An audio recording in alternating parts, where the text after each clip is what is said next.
Assalamualaikum warahmatullahi wabarakatuh. Perkenalkan, nama saya Muhammad Ruslan Imawan dengan NIM F231222123 dari Fakultas Teknik jurusan Arsitektur Prodi Perencanaan Wilayah dan Kota Universitas Tadulako. Di sini saya akan memaparkan dari kelompok saya, yaitu kelompok 1, tentang di studi kasus Palu Utara sebagai kota industri. Baik, langsung saja. Puji syukur kami panjatkan kehadiran Allah SWT atas limpahan rahmat dan karunia-Nya, sehingga kami dapat menyelesaikan proposal teknis dengan judul studi kasus Palu Utara sebagai kota industri. Proposal ini disusun sebagai bagian dari tugas akademik pada program studi perencanaan wilayah dan kota jurusan arsitek Fakultas Teknik Universitas Tadulako. Proposal ini merupakan hasil kerja keras dari kolaborasi dari kelompok 1, dan menyusun proposal ini kami banyak memperoleh bantuan, dukungan, dan bimbingan dari berbagai pihak yang tidak dapat kami sebutkan satu persatu. Untuk itu kami mengucapkan terima kasih yang sebesar-besarnya kepada dosen pengampu mata kuliah. Yang pertama ada Pak Insinyur Iwan Setiawan Basri, STMSI. Yang kedua ada Bapak Ardiansyah Winarta, STMSI. Kami menyadari bahwa proposal ini masih jauh dari kata sempurna. Oleh karena itu, kritik dan saran yang membangun sangat kami harapkan untuk perbaikan di masa mendatang. Oke, langsung saja. Kita langsung di bagian bab 1. Itu adalah latar belakang. Kota adalah sebuah entitas geografis dan administratif yang memiliki kepadatan penduduk setinggi serta infrastruktur dan fasilitas yang kompleks. Sebagai unit administratif, kota memiliki struktur pemerintahan sendiri yang mengelola berbagai aspek kehidupan masyarakatnya, seperti layanan publik dan perencanaan tata ruang. Kepadatan penduduk di kota lebih tinggi dibandingkan dengan daerah pedesaan, dan kota menyediakan berbagai infrastruktur penting seperti jalan raya, sistem transportasi, fasilitas kesehatan, dan pusat perbelanjaan yang mendukung aktivitas sehari-hari dan ekonomi. Selain itu, kota berfungsi sebagai pusat kegiatan sosial, budaya, dan ekonomi. Kecamatan Palu Utara terletak di pesisir barat Pulau Sulawesi dan memiliki topografi yang bervariasi, termasuk area pesisir, dataran rendah, serta perbukitan yang mengelilinginya. Wilayah ini berbatasan langsung dengan Laut Sulawesi dari sisi barat, yang memberikan akses ke sumber daya laut dan potensi perikanan. Bagian dalam kecamatan didominasi oleh perbukitan yang menambah keanekaragaman landscape-nya. Kecamatan Palu Utara yang terletak di bagian kota Palu, Sulawesi Tengah merupakan wilayah yang sedang mengalami transformasi signifikan dalam pengembangan kawasan industri. Pasca gempa bumi besar pada September 2018 ini, daerah ini fokus pada pemulihan dan rekonstruksi infrastruktur yang rusak, termasuk fasilitas industri. Meskipun Palu Utara belum memiliki kawasan industri besar seperti di kota-kota industri utama, terdapat upaya untuk mengembangkan kawasan industri di wilayah ini. Luas dari kecamatan ini sekitar 29,90 km². Luas ini mencakup berbagai jenis landscape termasuk area pesisir dan perbukitan yang memengaruhi kegiatan ekonomi dan kehidupan sehari-hari penduduk di kecamatan tersebut. Lanjut, di dalam teori Hamid Sirvani 1985, teori dalam bidang perencanaan wilayah dan desain perkotaan mengemukakan beberapa konsep penting mengenai kawasan industri. Dalam teorinya, Hamid Sirvani menekankan pentingnya integrasi antara kawasan industri dengan lingkungan sekitar, serta perlunya pendekatan yang berkelanjutan dalam pengembangan kawasan industri.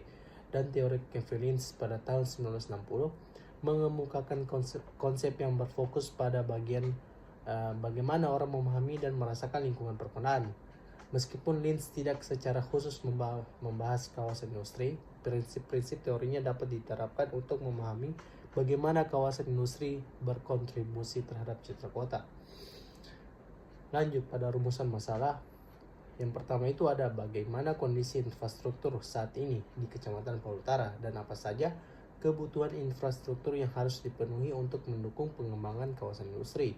Yang kedua ada bagaimana merancang Kecamatan Palu Utara sesuai arahan peraturan pemerintah yang memiliki citra sebagai kota industri. Lanjut, ada tujuan Yang pertama, mengidentifikasi dan mengevaluasi kondisi infrastruktur yang ada di Kecamatan Palu Utara, serta menentukan kebutuhan infrastruktur tambahan yang diperlukan untuk mendukung pengembangan kawasan industri. Yang kedua ada menilai potensinya sendiri sektor industri yang dapat dikembangkan di kecamatan tersebut berdasarkan sumber daya lokal yang tersedia seperti hasil pertanian, perikanan, dan lainnya. Lanjut pada ruang lingkup. Kecamatan Palu Utara adalah salah satu kecamatan yang terletak di Kota Palu. Penduduk di Kecamatan Palu Utara pada tahun 2022 tercatat sejumlah 21,284 jiwa dengan luas wilayah 29,90 km per kubik. Maka kepadatan penduduk di daerah ini terbesar sebesar 2.012 orang. Kecamatan Palu Utara terdiri dari 5 kelurahan, yaitu ada Kayu Malengapa, yang kedua ada Kayu Malue Pajeko, yang ketiga ada Mamboro, yang keempat ada Mamboro Barat, yang terakhir ada Taipa. Batas administrasi Kecamatan Palu Utara sendiri itu di sebelah utara terdapat Kecamatan Taweli, di sebelah timur terdapat Kabupaten Donggala dan Kabupaten Parigi Motong, di sebelah selatan terdapat Kecamatan Palu Timur, dan di sebelah barat terdapat Teluk Palu. Pada tinjauan pustaka, yang pertama ada elemen perencanaan kota Hamid Sirvani 1945. Dalam setiap perencanaan kota harus memperhatikan elemen-elemen perencanaan yang ada sehingga nantinya kota tersebut akan mempunyai karakteristik yang jelas. Yang kedua ada tata guna lahan atau land use, merupakan elemen pokok dalam urban design yang menentukan dasar perencanaan dalam 2 dimensi bagi terlaksananya ruang 3 dimensi. Lanjut, bentuk dan masa bangunan. Bentuk dan masa bangunan ini membahas mengenai bagaimana bentuk dan masa-masa bangunan yang dapat membentuk suatu kota serta bagaimana hubungan antara masa yang ada. Lanjut, sirkulasi dan parkir. Sirkulasi adalah elemen perencanaan kota yang secara langsung dapat membentuk, mengontrol pada kegiatan kota. Lanjut, ruang terbuka atau open space.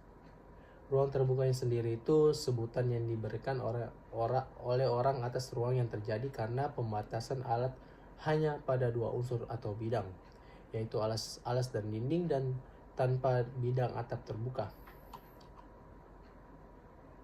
Lanjut, jalur pejalan kaki. Perjalanan kaki merupakan suatu alat untuk pergerakan internal kota, satu-satunya alat untuk memenuhi kebutuhan interaksi tatap muka yang ada di aktivitas kehidupan kota.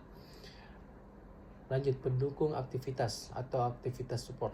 Secara umum, aspek-aspek perencanaan kota yang ada selalu berkaitan dengan bangunan-bangunan dan hubungan antara ruang bangunan, ruang terbuka di sekelilingnya, serta fasilitas transportasi yang dicapai.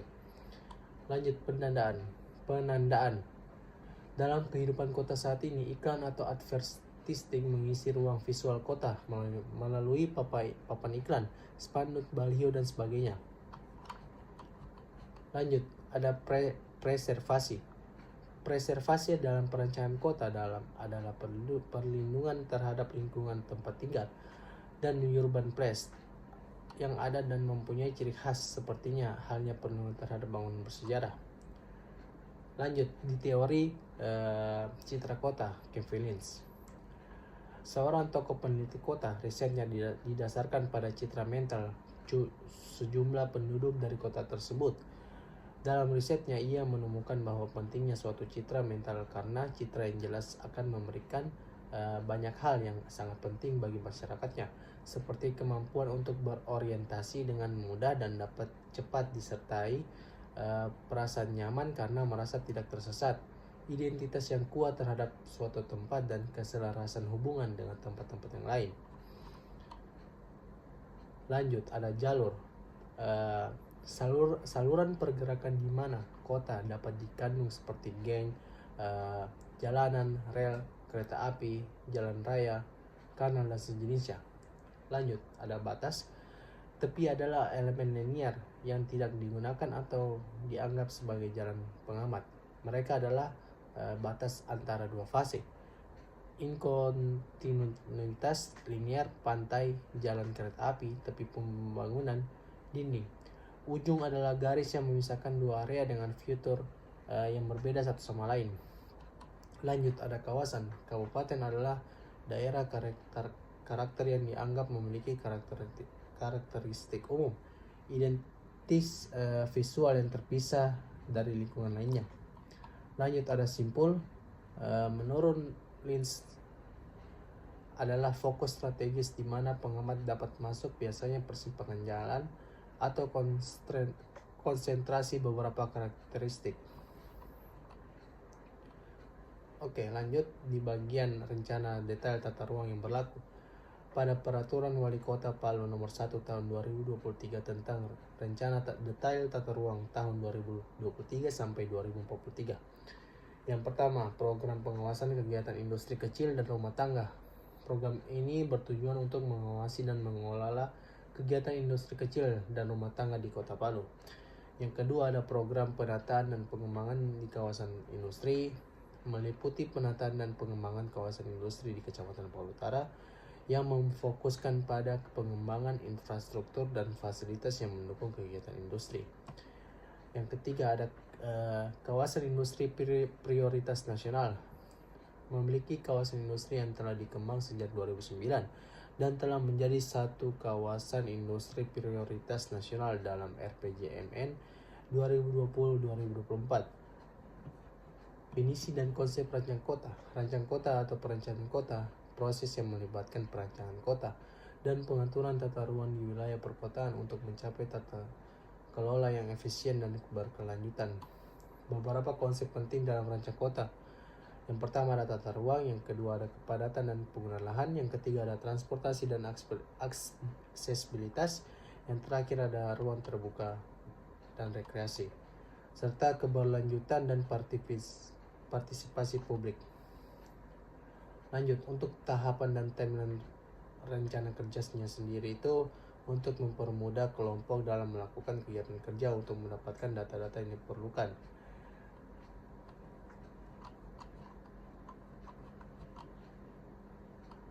Selanjutnya ada prosedur pengumpulan data. Adapun data primer dalam penelitian ini sebagai berikut. Yang pertama, observasi di wilayah studi.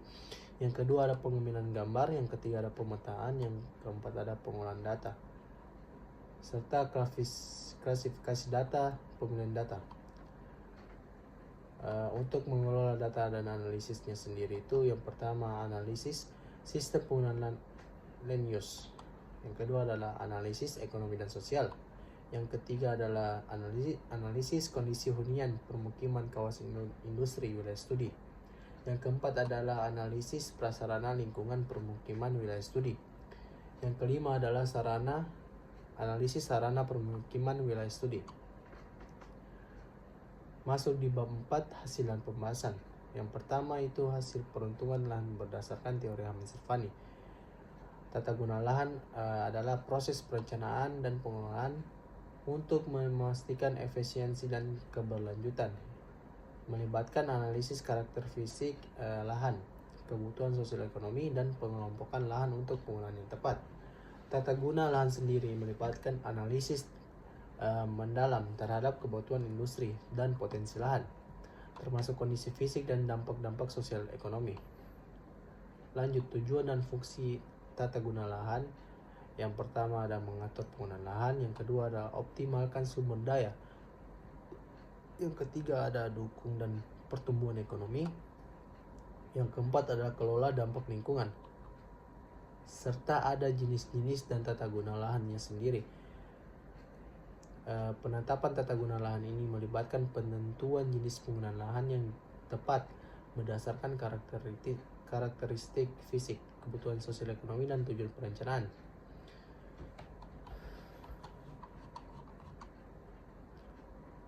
Selanjutnya ada konsep perancangan tata guna lahan pada kawasan deliniasi.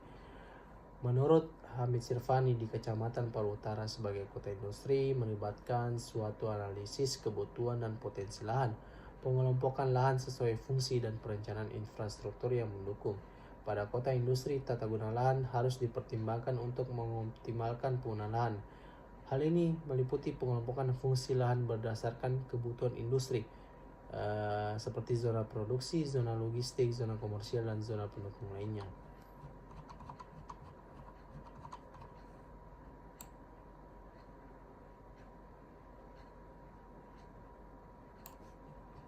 Lanjut di tata masa bangunan. Yang pertama ada karakteristik tata masa bangunan. Berikut adalah karakteristik tata masa bangunan yang tercantum dalam muatan RDTR. Yang pertama ada koefisien dasar bangunan atau KDB. Yang kedua ada koefisien lantai bangunan atau KLB. Serta ada konsep perancangan tata bangunan masa bangunan pada kawasan delineasi. Aturan dasar ketentuan kegiatan dan penggunaan lahan pada subzona kawasan peruntukan industri dengan kode KPI sebagaimana dimaksud dalam pasal 192 ayat 1 huruf E terlampir dalam lampiran 6 yang merupakan bagian tidak terpisahkan dari peraturan wali kota ini. Serta KDB meliputi jalan arteri dan jalan kolektor maksimal 70% dan jalan lokal dan jalan lingkungan maksimal 80%, serta KLB meliputi jalan arteri dan jalan kolektor maksimal 2,1 dan jalan lokal dan jalan lingkungan maksimal 2,4.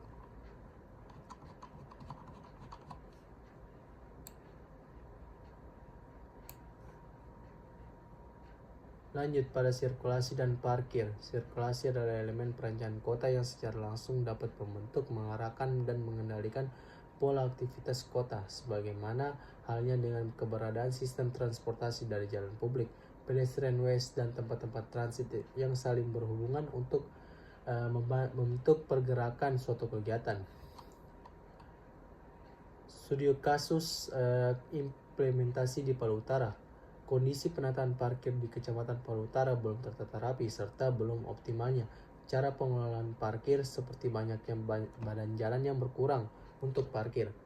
Minimnya kebutuhan ruang parkir, hal ini dapat berujung kemacetan di sejumlah ruas jalan pada jam tertentu dan masih adanya tarif retribusi yang tidak sesuai ketentuan.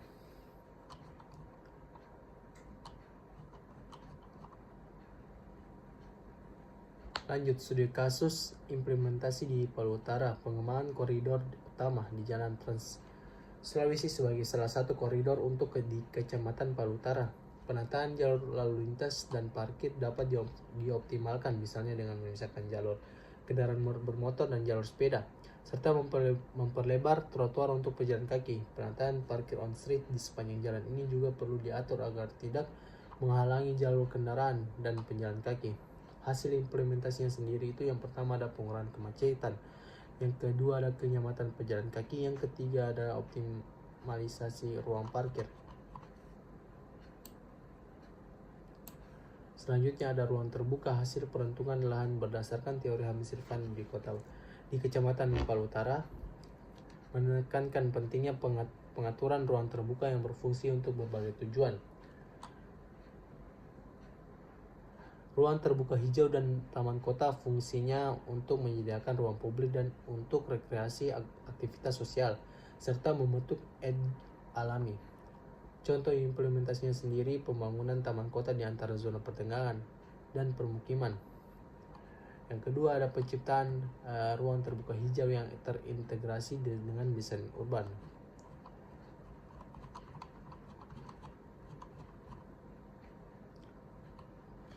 Dalam perencangannya, jalur pedestrian harus mempunyai syarat-syarat untuk dapat digunakan dengan optimal dan memberi kenyamanan jalur pejalan kaki di lingkungan perkotaan dengan memperhatikan hal berikut. Yang pertama adalah jalur pedestrian harus terhubung dengan baik.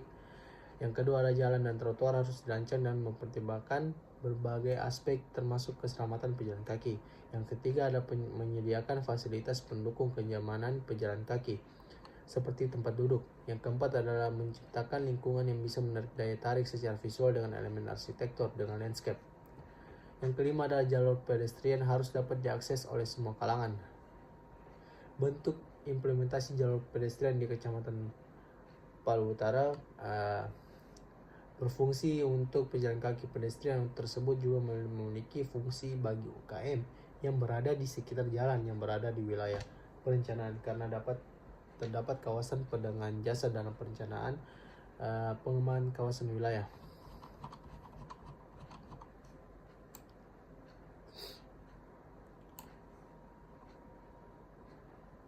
Lanjut, untuk aktivitas pendukung implementasi teori ini dapat dilihat.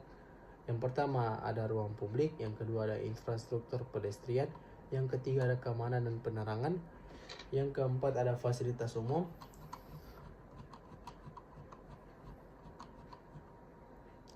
selanjutnya ada penanda atau signet.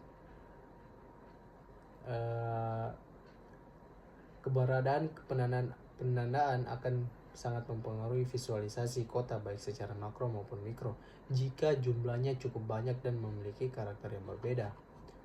Serta untuk konsep perancangan penanda pada area delineasi sebagai daerah yang terus berkembang, diperlukan penanda yang efektif untuk memudahkan mobilitas dan interaksi di antara pelaku usaha serta konsumen.